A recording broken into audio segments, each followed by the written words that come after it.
Con el libro de Marcos, estamos por el capítulo 16. Es el último capítulo del libro y ha sido realmente muy gratificante poder estudiar de esta forma, verso a verso y capítulo a capítulo.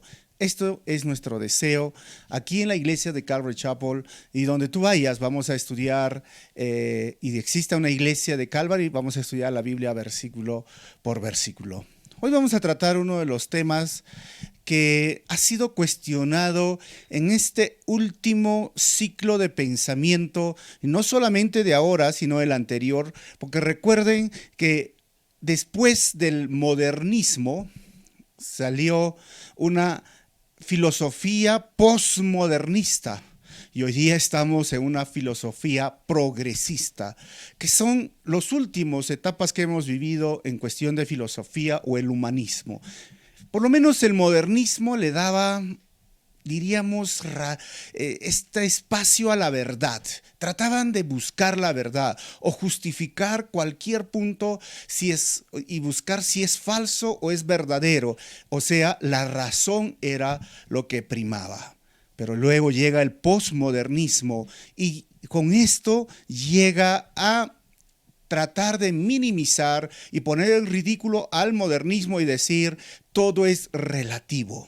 No hay verdad absoluta. Entra este tipo de relativismo en el pensamiento humano a nivel mundial. Y hoy vivimos con el progresismo, en el cual cada uno vive su propia verdad. Y no solamente cada uno vive su propia verdad, es que si tú no escuchas esa verdad, están sintiéndose ofendidos, aunque esa verdad, supuesta verdad, no es una verdad lógica ni razonable, puede ser una emoción, y aunque no sea sostenible esa verdad por la ciencia que existe, pues se pueden ofender, y entonces ya no es simplemente un tipo de relativismo, es una mezcla de emociones, sentimientos. Ya la razón no existe en este pensamiento en el cual estamos viviendo. Y esto, ¿qué tiene que ver con el tema de hoy? Pues la resurrección de Jesucristo es lo que vamos a tratar hoy, y que ha sido tergiversada, ha sido mal interpretada, ha sido distorsionada, y vamos a ver qué nos dice estos versículos y qué podemos aprender acerca de la resurrección. Antes de continuar, vamos a orar. Señor, te damos gracias una vez más por este tiempo. Gracias por tu palabra. Gracias, Señor, porque tu palabra es viva y es eficaz. Y es más cortante que una espada de dos filos, Señor, que penetra lo más profundo de nuestro ser. Pido, Dios, que tu Santo Espíritu esté con cada persona que esté escuchando esta enseñanza, y que tu Santo Espíritu use mi vida para compartir de tu palabra en esta hora. En tu nombre, Jesús, te pido esto. Amén. Muy bien, vamos a ver hoy la resurrección de Cristo y su misión. Recordemos que cuando se escribe Marcos escribe, usa fuentes escritas en este proceso de redacción, lo que conocemos como los evangelios sinópticos. Aproximadamente del 50 al 64, Marcos recibe de la tradición oral y específicamente de Pedro. Marcos influencia a Lucas, que se escribe entre el 70 y el 80 después de Cristo, pero también Marcos influencia a Mateo, que se escribe el 80 después de Cristo. Obviamente que la tradición oral también influencia a Lucas y Mateo, por esto que estos tres evangelios se los conoce como sinópticos. Narran las historias de diferentes ángulos, pero muy parecidos o similares. Pero en cambio el evangelio de Juan, que fue escrito entre el año 95 al año 100, sigue una tradición literaria diferente, porque procede de otras fuentes orales. Cuando Juan se escribe, hermanos, ya la mayoría de los apóstoles, casi sin no decir todos, ya habían fallecido.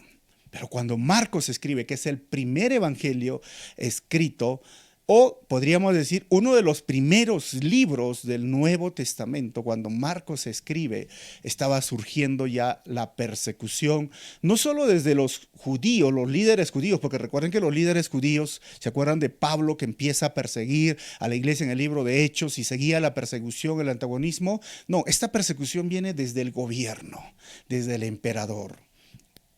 este emperador romano, Nerón, un psicópata, sociópata, megalomaniático que se lo conoce así, él empezó a tener odio a los cristianos, pero no odio a los cristianos, él odiaba a la raza humana, pero obviamente echó la culpa de lo que sucedió de este incendio a Roma. O sea, todo esto estaba sucediendo y es donde se escribe este Evangelio de Marcos. Hemos visto en el capítulo anterior cómo fue la pasión de Cristo, si lo llamamos de esta forma, el dolor que sufrió nuestro Señor en la cruz, la agonía de la cruz. Era tan doloroso que se tuvo que formar o inventar una nueva palabra que se llamaba excruciante, de la cruz, un dolor que era una tortura.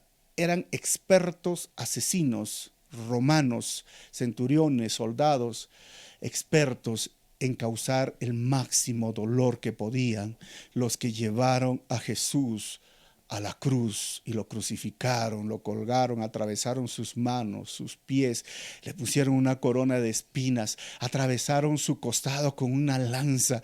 Ahí estaban todos estos líderes que usaron y trataron de manipular y lograron que el gobierno, que Pilato pueda hacer esto para exhibirlo como una vergüenza pública, para que sus seguidores, para que sus discípulos se dispersen y que se acabe este nuevo mensaje. Pero saben, no lo han logrado. Pero hemos visto también un grupo de personas que no se movían, eran las mujeres. Mientras que los discípulos corrieron cuando vieron a Jesús que estaba siendo atrapado, todos se fueron, ahí estaban las mujeres. Jesús fue crucificado, murió y su cuerpo fue llevado a una tumba de un hombre rico, Simón, otro discípulo que estaba en silencio, pero que se da a conocer después de su muerte.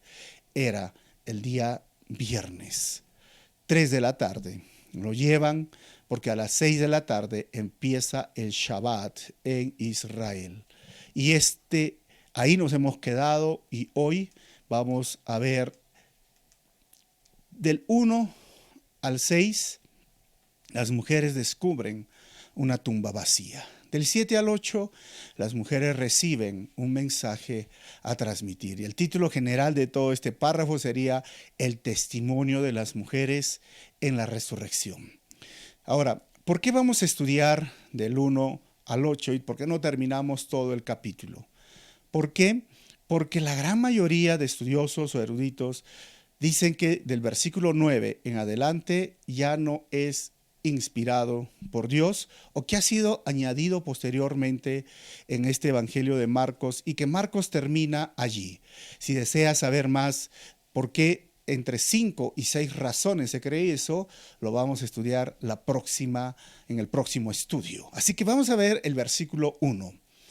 Cuando pasó el sábado, María Magdalena, María la madre de Jacobo y Salomé compraron especias aromáticas para ir a ungir el cuerpo de Jesús. Recordemos la tumba vacía y recordemos también a otra mujer, esa mujer María, que era la hermana de Marta, algunos dicen que estaba ahí días antes de esto, lo que pase, aproximadamente el lunes, martes estamos viendo esto, ungió el cuerpo de Jesús con un frasco de perfume o de aceite de alabastro, echó desde la cabeza. Y Juan capítulo 12, el versículo 3 nos narra esta historia. Dice, María tomó entonces como medio litro de nardo puro, que era un perfume muy caro, y lo derramó sobre los pies de Jesús, secándoselos luego con sus cabellos, y la casa se llenó de la fragancia del perfume. Podemos ver ahí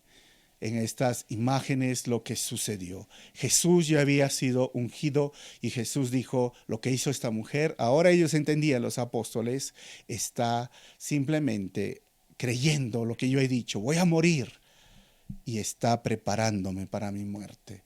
Jesús también fue ungido anteriormente con José, con Nicodemo, que lo llevaron Y recuerden que José pidió el cuerpo de Pilato, de estos líderes, bajó de la cruz, lo llevaron, lo ungieron y al final terminaron sellando esta.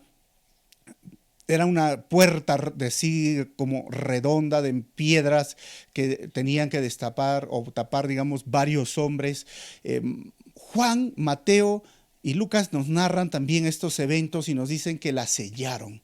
La pusieron un tipo de cera o de material en el cual era impermeable porque eran dos cosas que se temía. Uno, por los ladrones que había en esa época y que robaban los cuerpos o robaban algunas pertenencias que dejaban, porque los discípulos no embalsamaban como los egipcios a aquellas personas que habían fallecido. Simplemente echaban esos aceites, esos perfumes para la descomposición del cuerpo, para que no haya un olor fétido, aunque siempre lo hay, ¿no?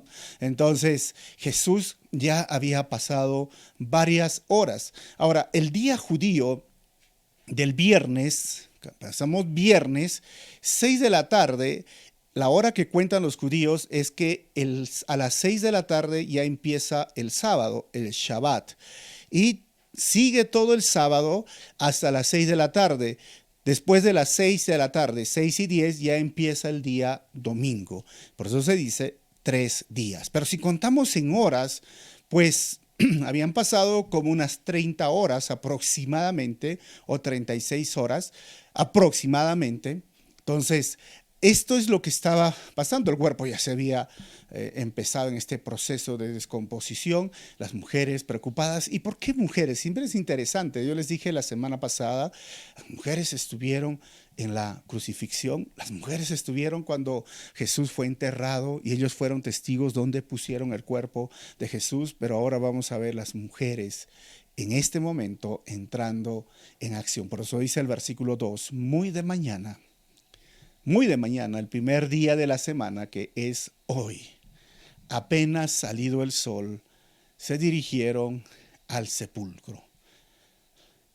6 de la mañana, 5 de la mañana, bueno, ahí hay que ver, pero el texto dice claramente muy, muy temprano.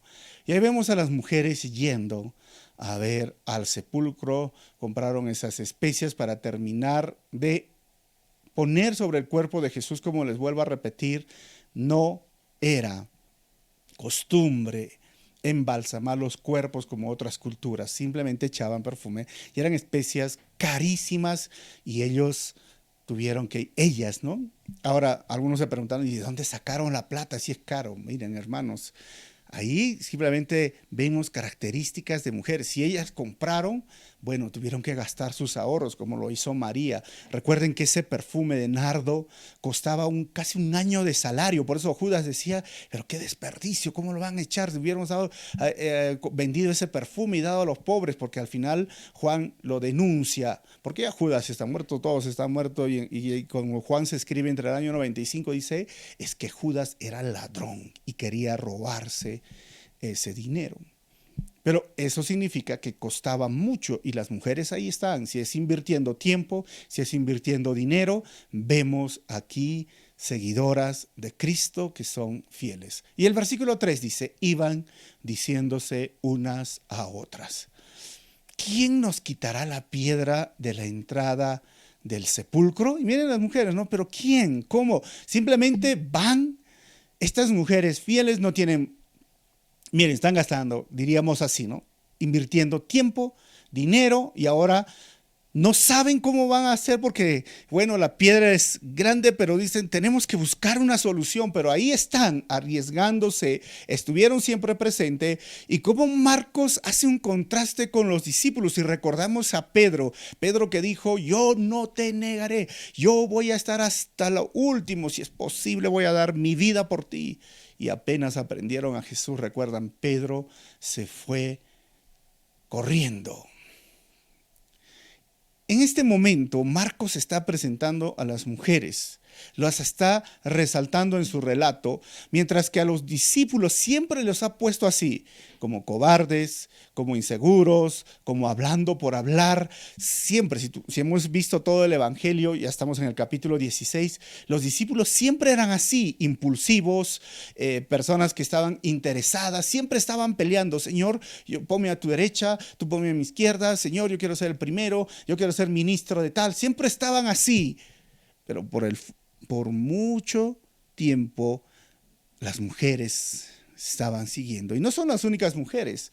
Hubieron muchas mujeres siguiendo al Señor, pero Marco acá resalta a 3. Ahora, cuando vemos que están ahí, era inusual en este tiempo tener mujeres de testigos. ¿Por qué? Porque según la ley judía no aceptaba el testimonio de mujeres. Y segundo, las mujeres, los esclavos y los hijos en ese contexto no tenían derechos, solo obligaciones. Entonces Marcos está poniendo en este momento el relato de la resurrección, está diciendo mujeres. Pero eso es algo que nos ayuda y es algo a favor, diríamos, porque como les dije en la introducción, las personas han cuestionado si es un hecho histórico, si es un hecho real. Hay personas que han dicho, eso es un mito, la resurrección, nadie regresa de la muerte. Otros han dicho, no, Jesús no murió, Jesús se desmayó y luego lo pusieron ahí en la tumba y luego despertó y eso dicen que resucitó. Pero todas esas suposiciones tienen, obviamente, les falta razón o coherencia. Si Jesús se desmayó, atravesado sus manos, sus pies con el costado, o sea, ¿y cómo salió caminando? Si no podía ni pisar, ni poner las manos, ni arrastrarse con esas heridas.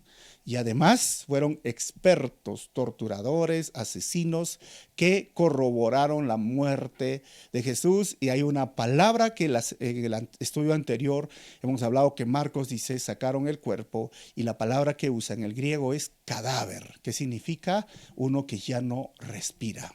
Así que no tiene sentido, ni tiene ni pruebas ni evidencias que se desmayó.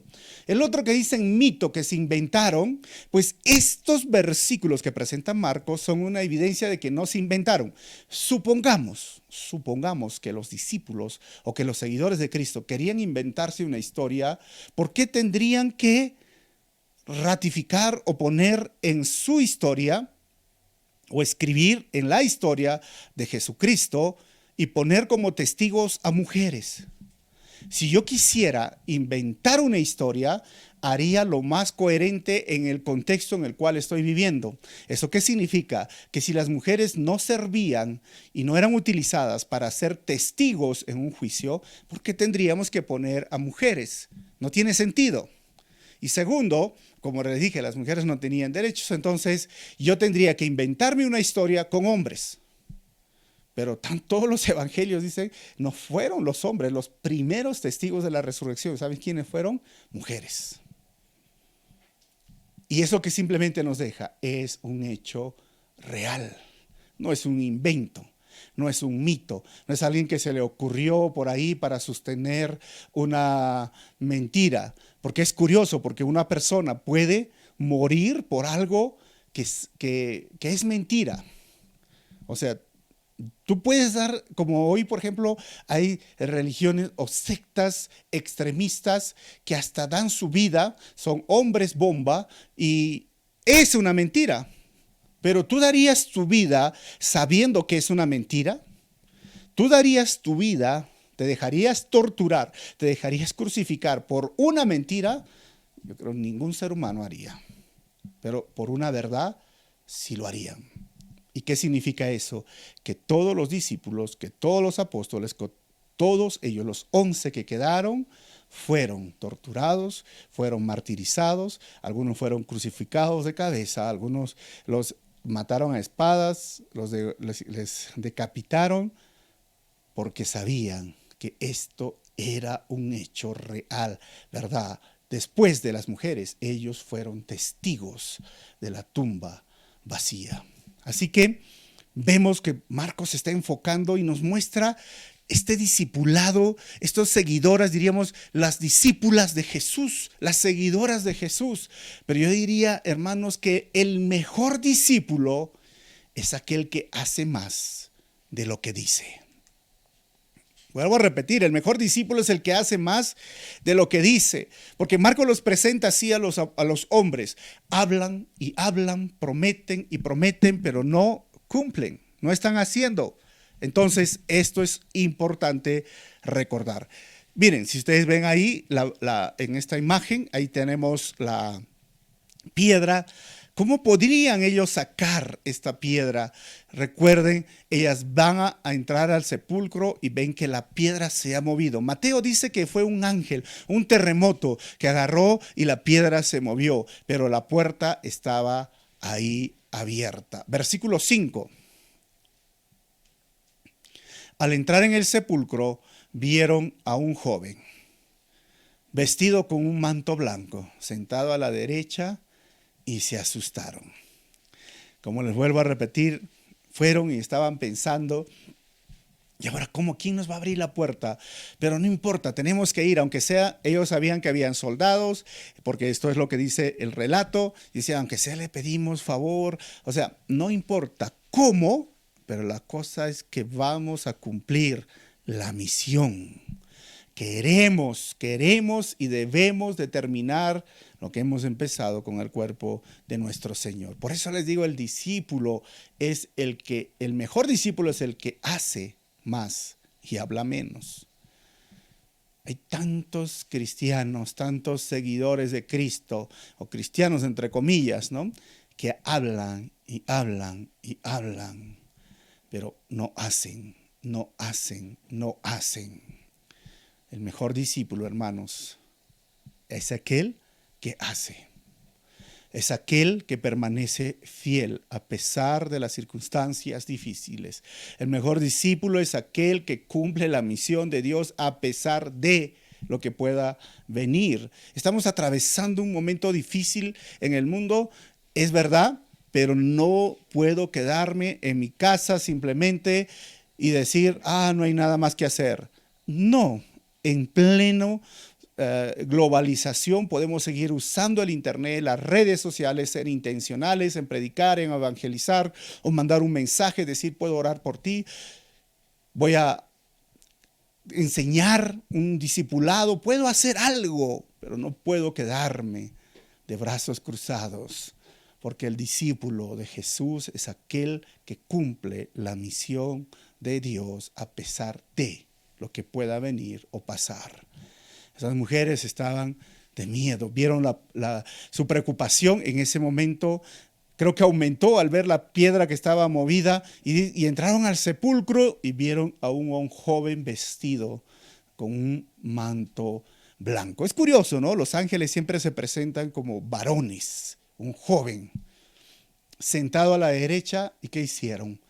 Pues se asustaron. Si vemos en esta imagen como se ven y dicen, ¿qué es esto? Una luz que resplandece, manto blanco. Y el versículo 6 dice, no se asusten, les dijo. Ustedes buscan a Jesús el Nazareno, el que fue crucificado, ha resucitado. Hermanos, ha resucitado y no está aquí. Miren el lugar donde lo pusieron. Estas palabras, hermano, me llenan de alegría, de gozo, me llenan de satisfacción. Estas simples palabras que le dice el mensajero del cielo, no te asustes. Tienes miedo, temor, y está bien tener temor y miedo a veces por lo que está pasando con la pandemia. Tienes temor de perder la vida, de dejar a tus seres queridos. El Señor te dice, no te asustes. ¿Estás con miedo a enfermarte? No te asustes. Lo que el mundo menos debe de ver es una iglesia asustada, una iglesia de miedo frente a esta enfermedad, frente a este virus, frente a esta pandemia. Es terrible cuando la iglesia se quiere encerrar y decimos, mejor tengo miedo.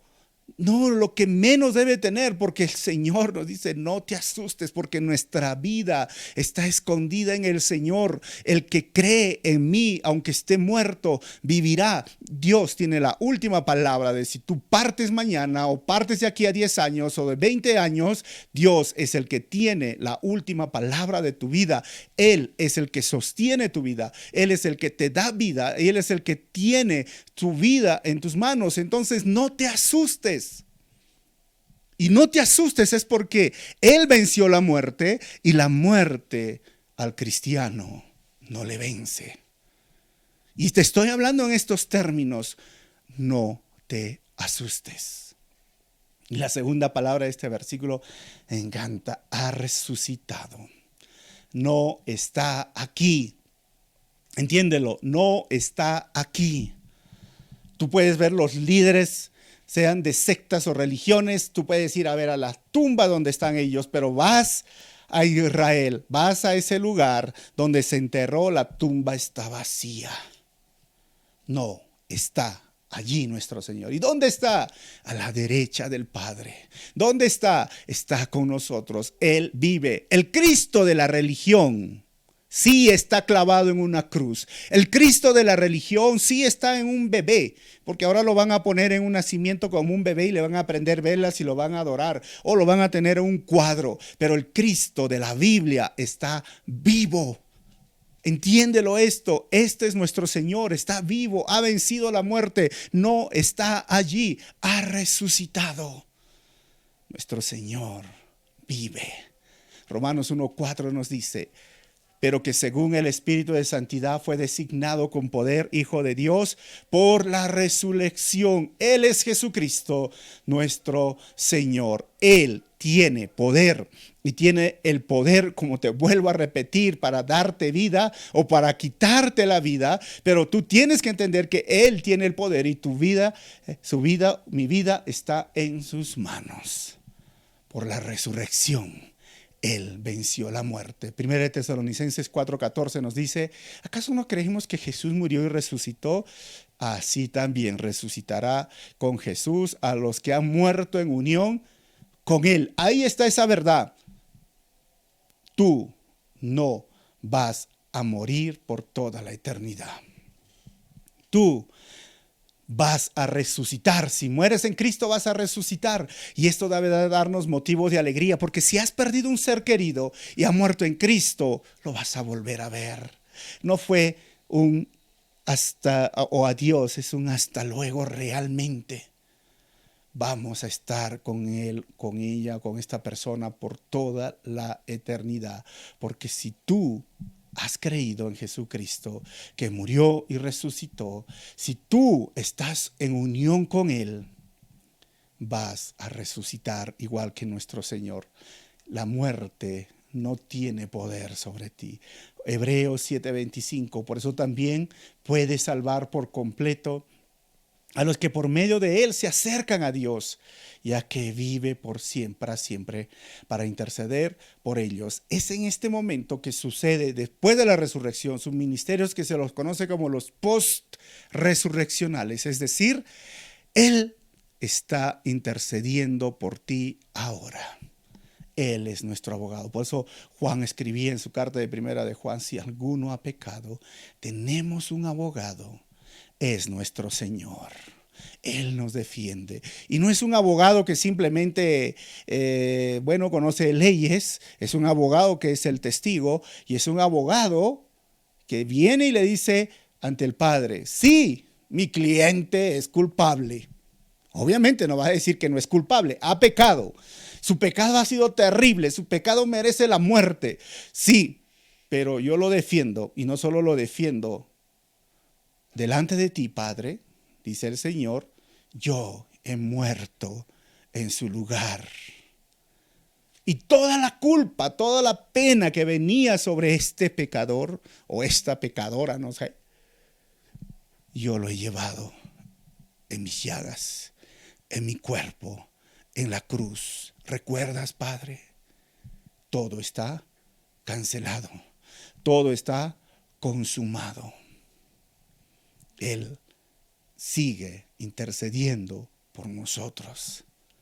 Eso no es una maravilla, eso no es simplemente para decirnos, Señor, gracias, porque no solo me ha perdonado, no solo me ha salvado, no, hasta en este momento sigue trabajando en este proceso que se llama la santificación, porque Él va realizando una obra en mi vida en el cual me ayuda a entender que yo ya no soy ese pecador que era antes y que esos errores, esos pecados han sido borrados, han sido limpiados y el Señor va trabajando en mi vida para no volver a caer ni a pecar en eso, y estoy en ese proceso de santificación y me levanta y me anima porque dice Juan, si confesamos nuestros pecados, Él es fiel y justo para perdonarnos. ¿Has pecado esta semana? ¿Has pecado este mes? ¿Has pecado hace poco? ¿Ya confesaste tu pecado al Señor? Si lo has hecho, Él ya te perdonó. ¿Y sabes cómo es el perdón de Dios? Es romper la hoja, esa deuda. Y tú dices, Señor, pero del pecado de la semana, Señor, pero si ya has confesado, ya te has pedido perdón, ya no existe, no existe. La culpa, no, y el Señor dice, yo llevé la culpa. El precio del pecado es la muerte, yo pagué el precio.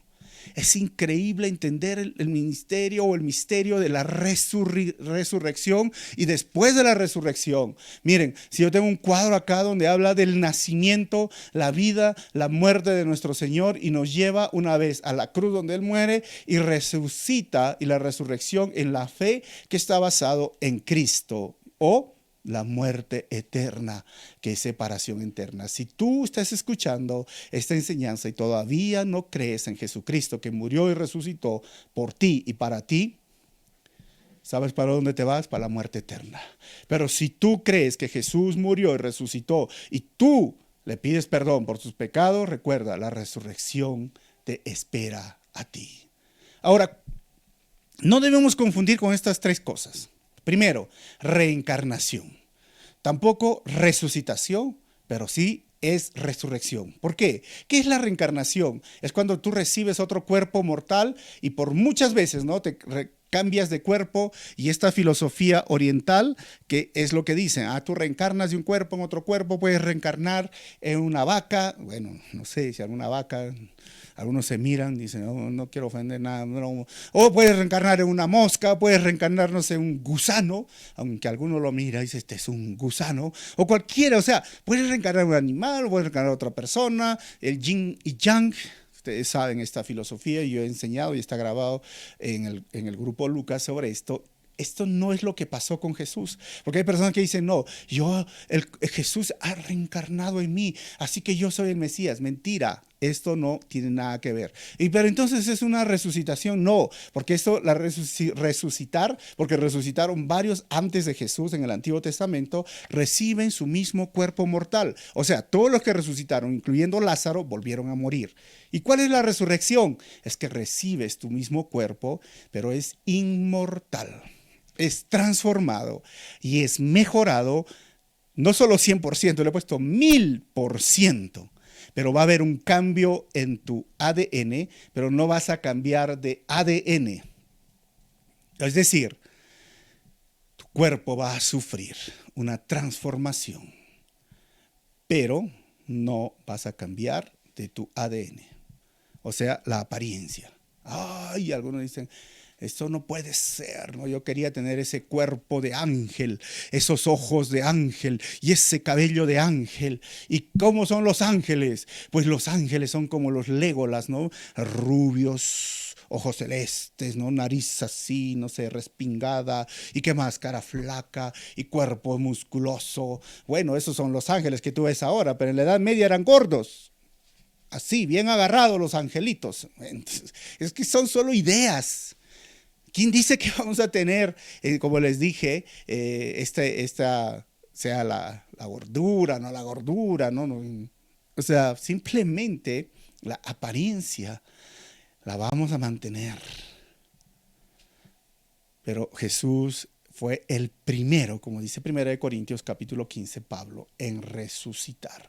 Y me gustaría tomarme 5 minutos ¿Cómo podemos respaldar históricamente? ¿No hay fuentes externas? Sí, miren, hay libros que no son bíblicos, historiadores que no son cristianos, como Flavio Josefo, que vivió en el año o murió en el 93 después de Cristo, Tácito, que murió en el 116 después de Cristo, Plinio el Joven, que murió en el 112, Suetonio, que vivió en el 120 después de Cristo, Luciano, del 165 después de Cristo, Bárbara Serapión, así se llama, de finales del siglo I, y Celso de 175 después de Cristo. ¿Por qué los menciono a estos?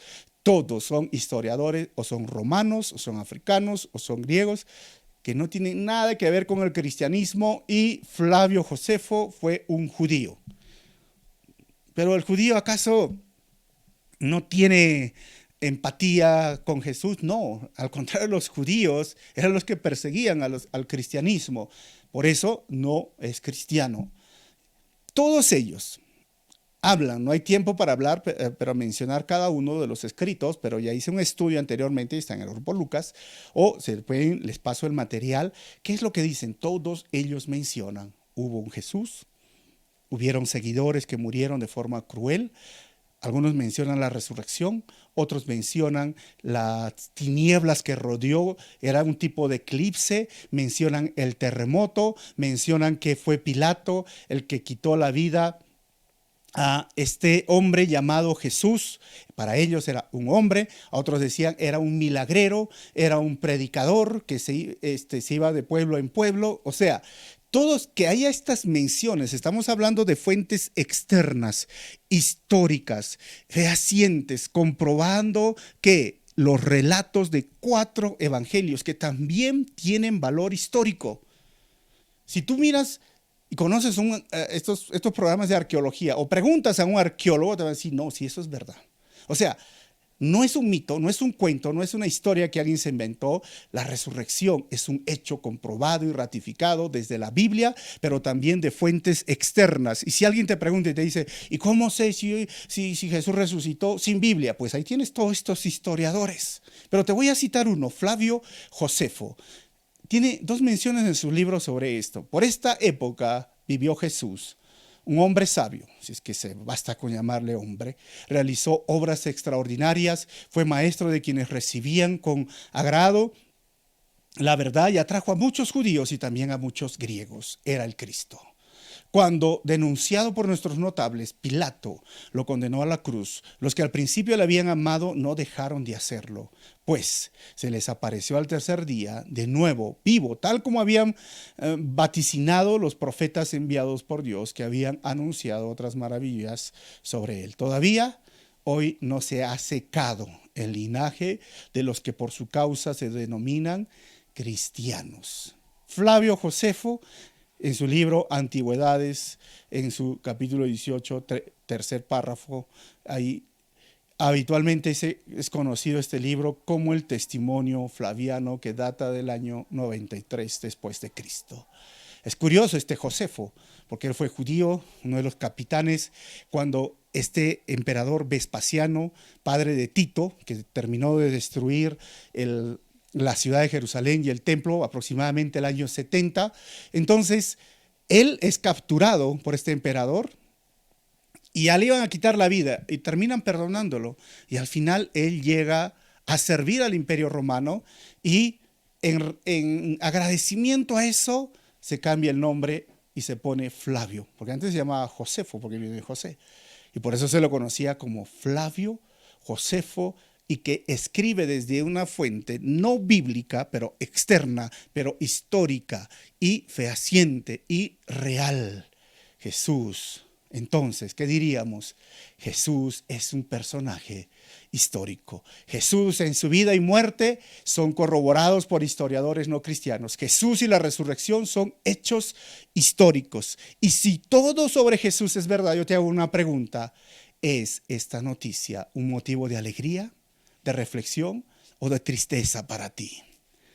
¿Qué es esta verdad? Si tú tienes a Jesucristo como tu Señor y Salvador, que te dé alegría.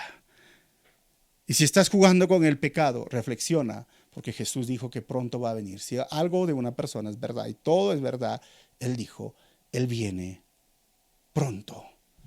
Y tienes que estar con tu aceite listo, preparado para recibir al novio, a nuestro Señor.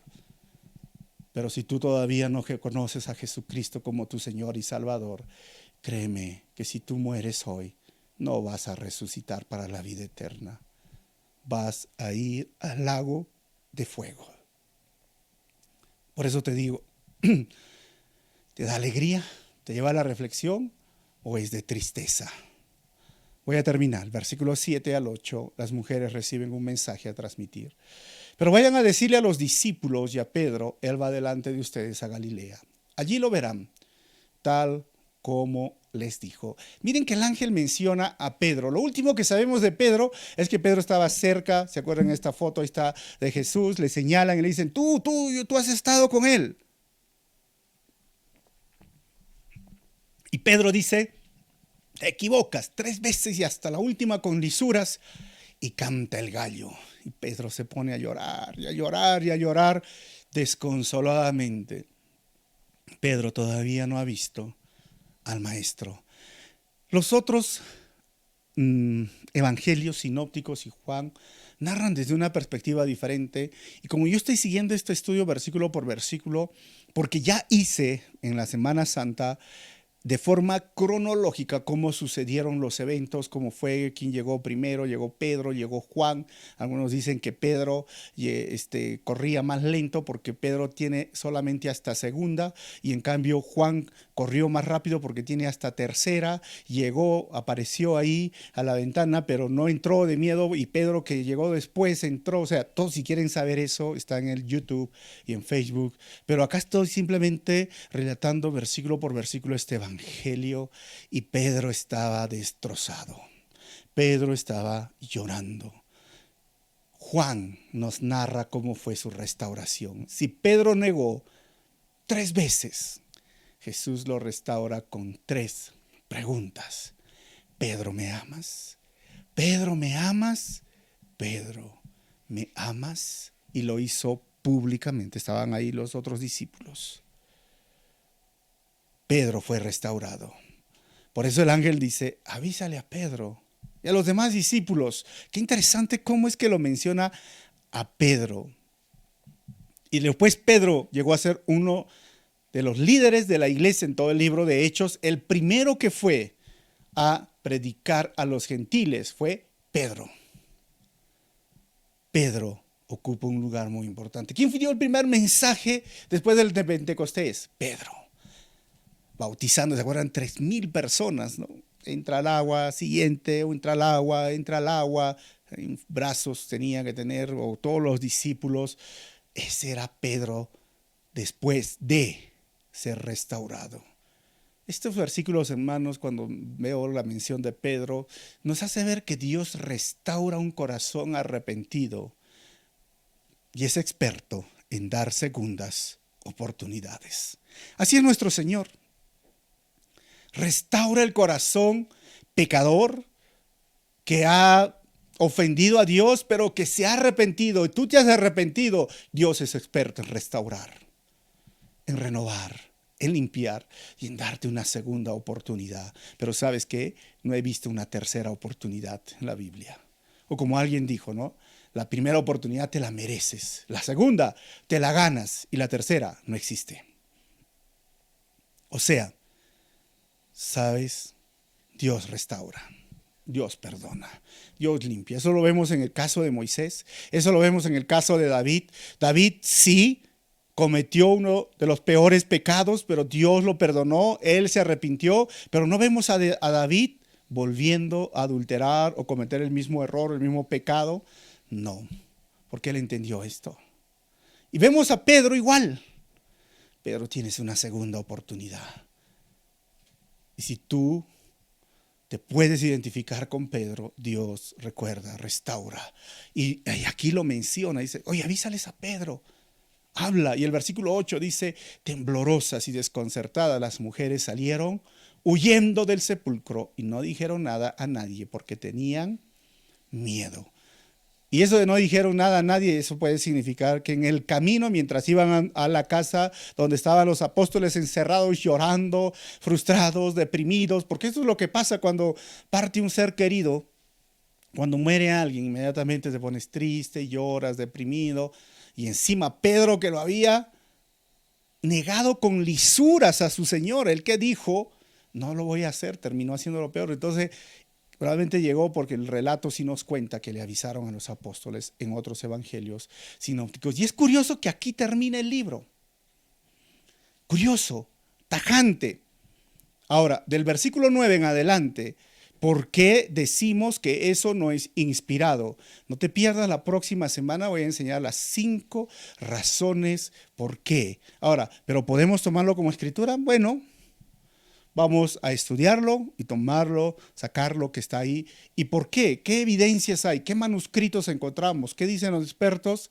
No se pierdan el próximo estudio, las razones del por qué se cree y se dice que esos versículos, y es curioso porque esos versículos que dicen, tomarán cosa mortífera y no les hará daño, agarrarán en sus manos serpientes y no les pican. O sea, bueno, vamos a estudiar la próxima semana. Quiero terminar con 4 conclusiones este estudio. Primero, tengo una pregunta para ti. ¿Qué tipo de seguidor de Jesús eres tú? Número 2, no te asustes. Jesús ha resucitado y no está en su tumba. Y sabes, si tú mueres en Cristo, vivirás para siempre. No te asustes, no tengas miedo a la muerte, no tengas miedo a lo que va a venir en el futuro. Jesús tiene tu vida en sus manos. Número 3, la resurrección de Jesús es un hecho histórico comprobado y ratificado por las verdades espirituales que producen en la vida del ser humano. Ya hemos probado históricamente, pero también yo digo que la evidencia que hoy podemos sentir su presencia porque Cristo mora en nosotros, también es una ratificación de que Él está vivo. Y número 4, Dios perdona, restaura y siempre da segundas oportunidades, mas no se ha visto terceras oportunidades a menudo. Siempre hay gracia sobre gracia, ¿no? Pero normalmente vemos segundas oportunidades. ¿Está tu vida en este momento que estás escuchando este mensaje? ¿Necesitas restauración? Vamos a orar, pídele perdón a Dios donde tú estás. ¿Estás bien con el Señor? Dale gracias y dile, Señor, una vez más entiendo, porque tú vives, yo voy a vivir. ¿Estás con miedo? ¿Estás asustado por lo que viene en el futuro, la pandemia o el mundo que está pasando? ¿Otra vez regresamos a una fase anterior o fase 2 o las restricciones? No te asustes, no te asustes. Vamos a orar. Señor, te damos gracias. Gracias, Señor, porque la muerte no es una mala noticia para el cristiano.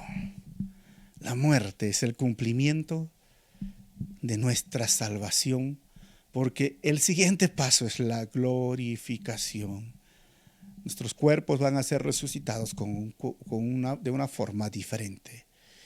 Y te veremos cara a cara, Señor. Qué alegría será verte cara a cara. Estar contigo por la eternidad. Gracias por lo que has hecho. Nosotros no tenemos mérito ni ningún reconocimiento en esta salvación, porque tú simplemente nos las has otorgado, las recibimos y estamos agradecidos, y lo único que queremos hacer es vivir para ti, Señor. Úsanos como instrumentos en tus manos para cumplir tu misión. Y si hay hermanos, hay personas que en este momento están pidiéndote perdón, yo oro por aquellos que están buscando restauración, que entiendan que la culpa ya no es para ellos, porque tú has llevado la culpa del pecado en la cruz del Calvario y tú has pagado el precio de su pecado en la cruz del Calvario. Y como tú dijiste a esa mujer que lo encontraron en adulterio, vete, pero no peques más. Tú siempre has sido el Dios de segundas oportunidades. Oro por sus vidas estas personas y que sean restaurados, y ayúdalos. Y una vez más, Señor, te agradecemos por la confianza que nos das en medio de esta situación de tanto miedo. Tu iglesia no debe ser una iglesia con miedo, una iglesia que confía, que avanza, que crece y que sigue adelante, porque tú, Señor, tienes la última palabra en nuestras vidas. Es evidente, Señor, no vamos a ser negligentes en nuestra salud o exponernos a riesgos indebidos, pero al final, Señor, de todo esto, simplemente digo, eres tú quien tiene el control soberano sobre el mundo, sobre mi vida y la vida de mis hermanos. Gracias, Señor, porque tú estás vivo. En tu nombre, Jesús, oramos así. Amén. Si el mensaje ha sido de bendición, hermanos, comparte por las redes sociales, y si deseas ser parte de lo que Dios está haciendo en esta iglesia, ahí te va a salir cómo puedes seguir siendo parte con tu apoyo económico. Nos vemos. Dios te bendiga.